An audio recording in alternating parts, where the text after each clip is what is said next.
Urbano de Loya, nuestro padre, nos llevó con sus crónicas a recorrer las calles de Puebla, narrando durante más de una década la vida cotidiana y los hechos heroicos de esta ciudad.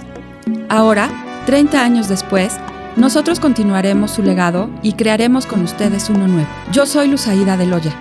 Yo soy Guillermo de Loya. Y esto es Puebla de nuestros amores.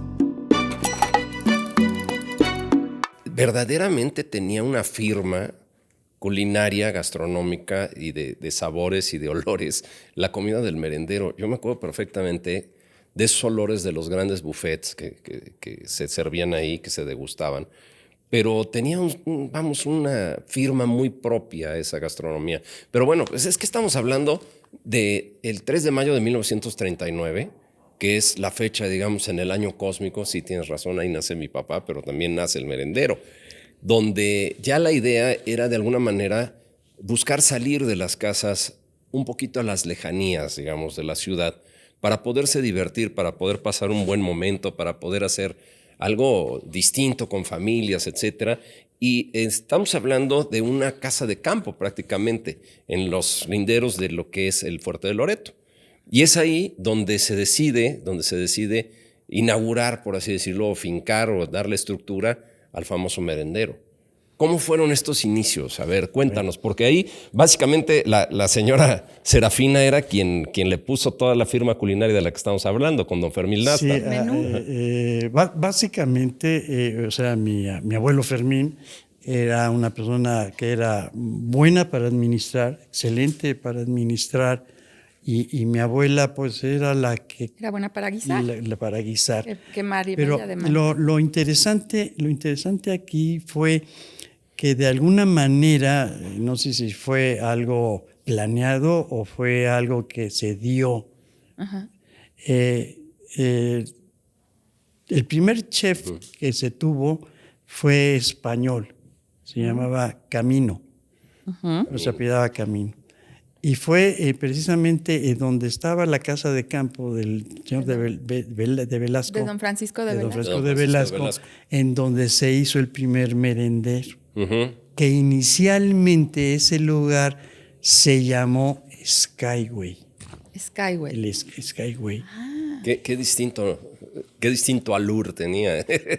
Skyway. Skyway. Mi papá tiene una crónica de Skyway. Bueno, y era ¿cómo se llama? Ahí empezaron realmente con el negocio, por decirlo propio, por decirlo así, de lo que era, lo que iba a ser el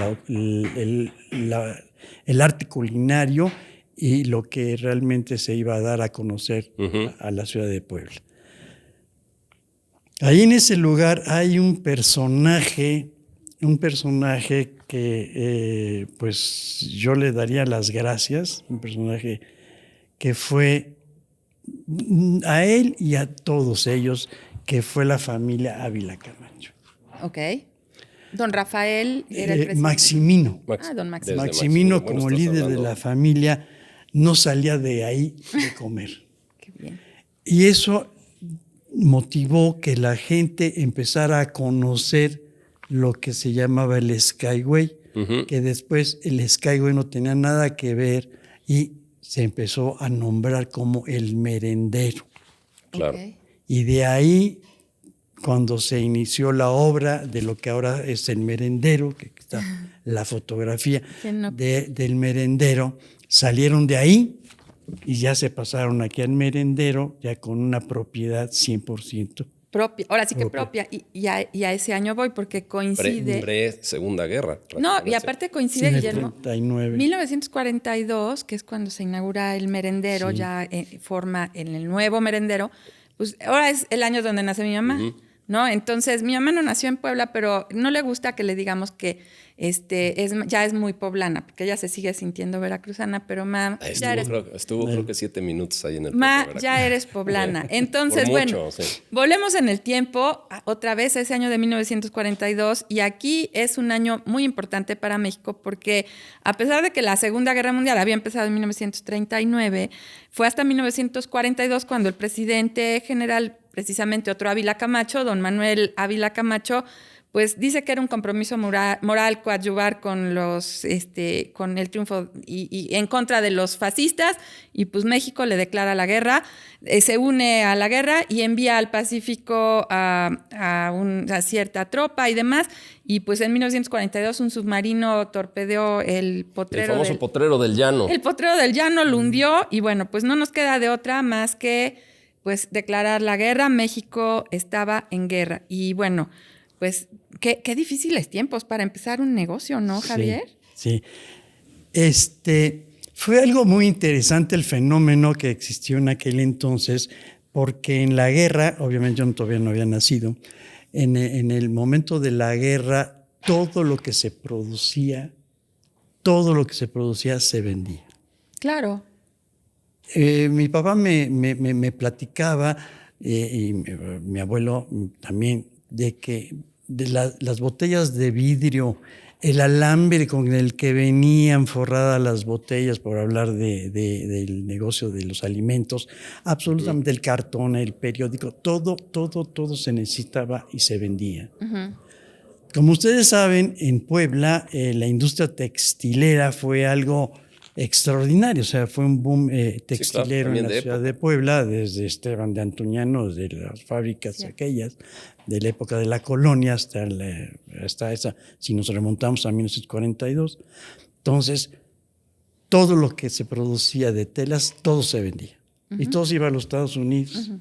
Yo creo que en aquel entonces yo creo que se exportaba más que en la actualidad. Sí, pues sí, tenían parado todo. Entonces, ¿qué pasó en México? En México había dinero, y eso permitía que la gente tuviera los banquetes, de que la gente gastara dinero en México, porque pues no había muchas opciones para salir de la República Mexicana. Entonces la gente quedaba en México, y normalmente pues en Puebla, por eso las grandes fiestas, claro, que se hicieron, era con opulencia, ¿no? Champán, sí, claro, era coñac, obviamente francés, era brandy español. Acompañados de un puro. Y de un buen puro y de una buena comida. Sí. Y entonces pues era borbotones de aceite de oliva para producir esa comida, y eso fue lo que realmente detonó en esos tiempos que el merendero tuviera un gran éxito, porque la gente no tenía dónde ir y le gustaba, como tú comentaste hace un momento, de ganas de salir a otro lado para poder ver a los amigos, para estar con la familia, y se convirtió en un centro de reunión muy importante, el merendero. Y entonces eso fue el detonante que hizo que fuera un lugar de éxito, claro, amén de la cocina de mi abuela.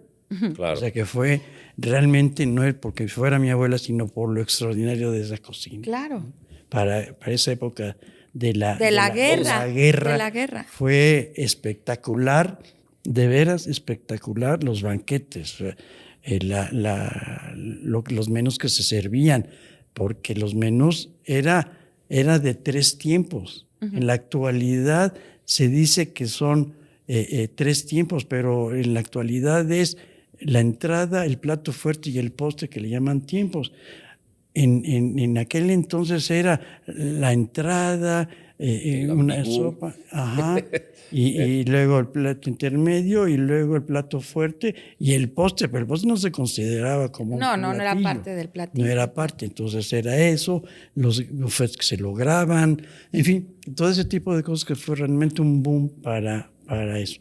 Y como se los platico, se volvió algo muy interesante porque pues muchas familias, y sobre todo de la colonia española, uh-huh, hacían todos los eventos en claro, las fiestas del 15 de septiembre, Covadonga, todo eso, y pues se traían artistas